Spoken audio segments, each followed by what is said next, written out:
Salam alaikum, salut à tous, toujours dans mon trip en Océanie, donc je ne suis pas régulièrement connecté, désolé.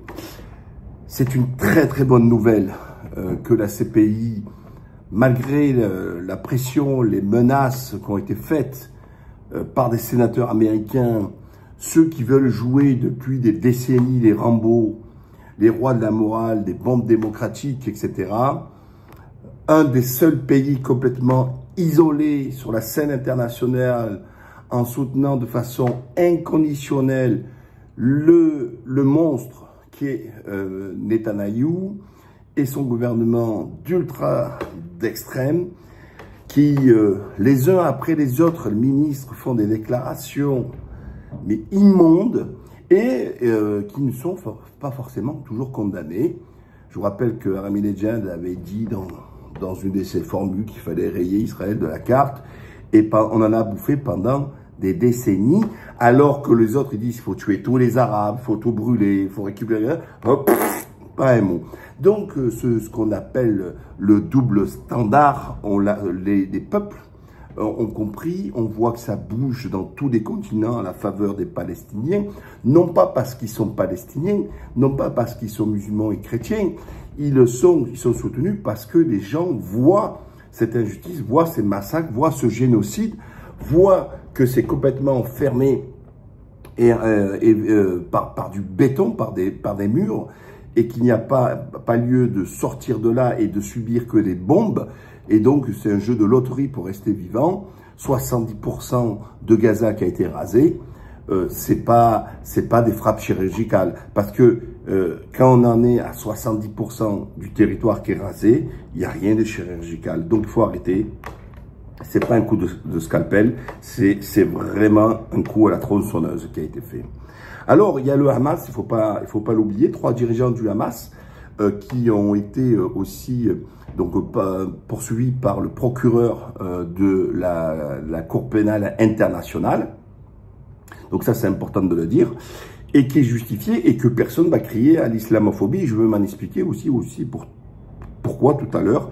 C'est tout aussi légitime qu'il soit aussi, qu'il soit poursuivi. Vous voyez, parce qu'il faut évacuer aussi ces choses-là, les procès d'intention. C'est que si on soutient le peuple palestinien comme n'importe quel peuple qui est opprimé et pour avoir sa libre autodétermination, il faut être juste et reconnaître les choses aussi de l'autre côté. Alors, je vais m'en expliquer de suite pour éviter d'oublier. Quand il y a eu les attaques du 7 octobre, qu'ils tuent des soldats, ça fait partie, c'est pas un crime de guerre, c'est une armée d'occupation et de répression, et que je trouve que c'est pas un acte terroriste de s'attaquer à des militaires, justement parce que c'est ça, c'est eux qui représentent l'armée d'occupation. Alors, il n'y en a pas autant d'enfants qu'ils ont dit au départ, de femmes éventrées, tout ça. Je l'évacue parce qu'on a compris que c'était des fakes. Mais il y a eu quelques enfants qui sont morts. Il y a eu des femmes qui sont mortes. Et des gens qui étaient dans des kibbutz. Alors les kibbutz, pour ceux qui ne savent pas, c'est plutôt des gens qui ne sont pas du tout religieux. Souvent, c'est plutôt de l'extrême gauche, un peu olé olé, bobo, 68 arts, on va dire. Voilà, donc ces gens vraiment rien de méchants et qui ne sont pas du tout des soutiens et l'électorat à Netanyahou. Et d'ailleurs, Netanyahou, ça n'est, je ne le dira pas publiquement, mais voilà, ça lui a fait plaisir de voir que c'est ceux qui ont morflé parmi les civils. Donc oui, ils sont poursuivis le Hamas parce que sur les attaques qui ont été faites sur des civils, sur des innocents, et que même le djihad islamique, ou je ne sais pas comment il s'appelle là, qui est avec eux, il n'y a rien d'islamique puisque dans l'islam aussi encadre la guerre, et donc on ne tuera ni vieillard, ni ignare, ni femme, ni enfant, ni abattra des arbres. Voilà, donc il y a le côté le droit, et puis il y a le côté aussi religieux, donc voilà, hein, dans les deux lectures, toutes les personnes qui sont tombées, dès qu'ils sont innocentes, automatiquement, ça fait partie des crimes de guerre. Donc, mais Netanyahou, comme d'habitude, sort la seule phrase pour sa défense, antisémite, c'est une décision antisémite, etc.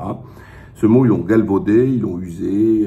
Bon, il n'y a qu'en France qui marche, hein, parce que chaque fois, c'est toujours pareil. On voit que le CRIF, qui dit toujours, mais attendez, il ne faut pas mélanger, hein, faut pas mélanger Israël et les Juifs de France, mais qui ne cesse de soutenir aveuglement le pire des gouvernements de l'histoire d'Israël, donc Netanyahou, alors que lui-même est contesté à plus de 70% en Israël, qu'il y a même des juifs en Palestine, alors certes minoritaires, qui manifestent pour un État palestinien et pour la paix, ça existe, des juifs qui sont aux États-Unis ou ailleurs dans le monde, qui manifestent pour soutenir les Palestiniens et une solution à deux États, et on ne voit pas, pour autant, il ne les traite pas d'antisémites. Voilà. Donc en fait, si on ne le soutient pas, l'antisémite. Donc il y aurait 70% d'Israéliens qui sont antisémites parce qu'ils veulent que Netanyahou dégage.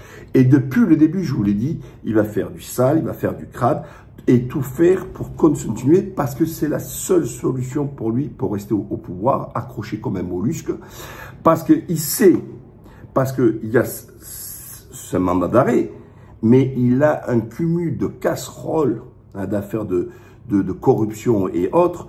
Il a beaucoup à répondre déjà aussi auprès de la justice israélienne. Hein, voilà, hein, c'est pas monsieur tout propre.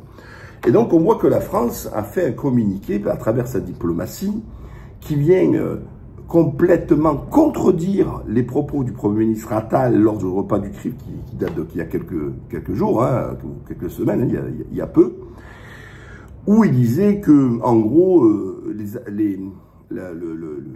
les attaques d'Israël étaient mesurées, pondérées, enfin en gros, allez, rouler, circuler, il n'y a rien à voir. Et là, le communiqué qui a été fait alors, par le Quai d'Orsay est sans ambiguïté et un retour à la normale, c'est-à-dire à la position française historique, qui est toujours que c'est le droit international qui l'emporte surtout, et que c'est les décisions internationales qui l'emportent.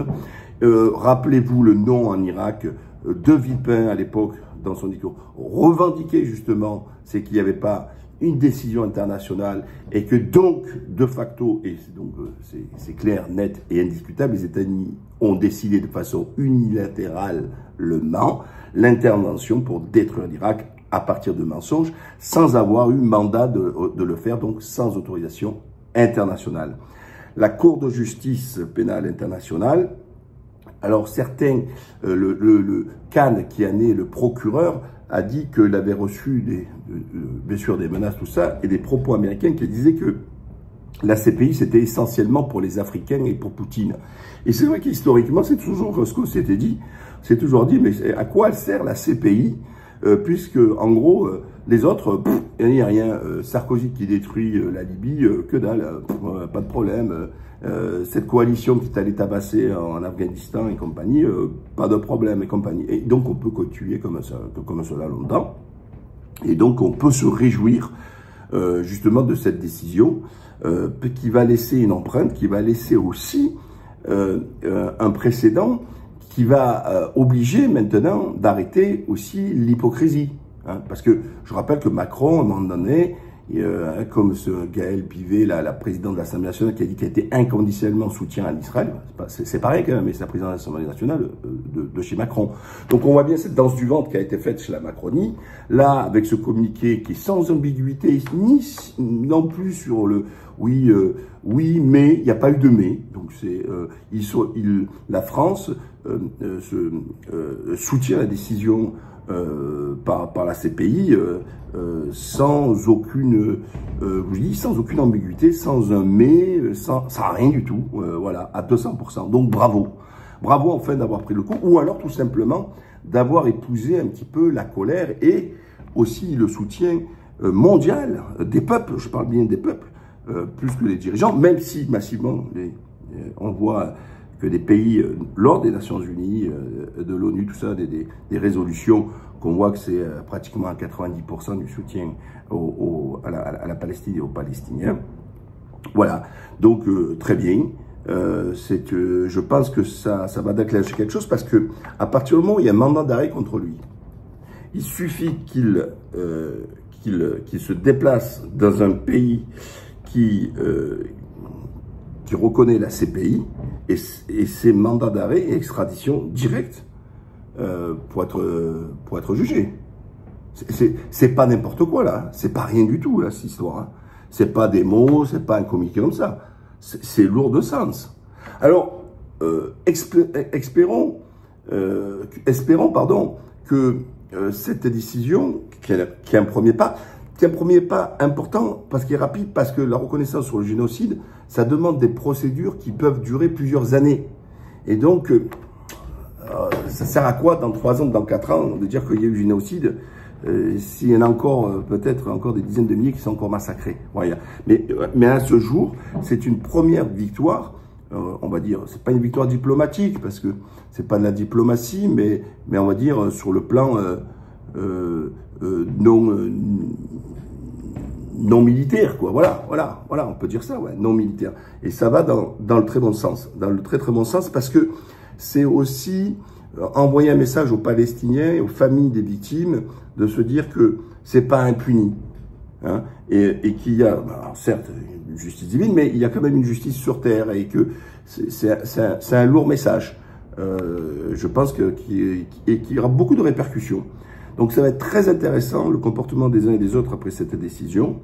Et encore une fois, c'est pas une décision antisémite, c'est une décision frappée de bon sens qui est alimentée par des faits. Et les faits sont hélas cruels. Voilà, alors n'oubliez pas, likez, abonnez-vous, partagez massivement, parce que j'ai vu même sur Facebook ou sur la vidéo précédente où je dis rien d'exceptionnel.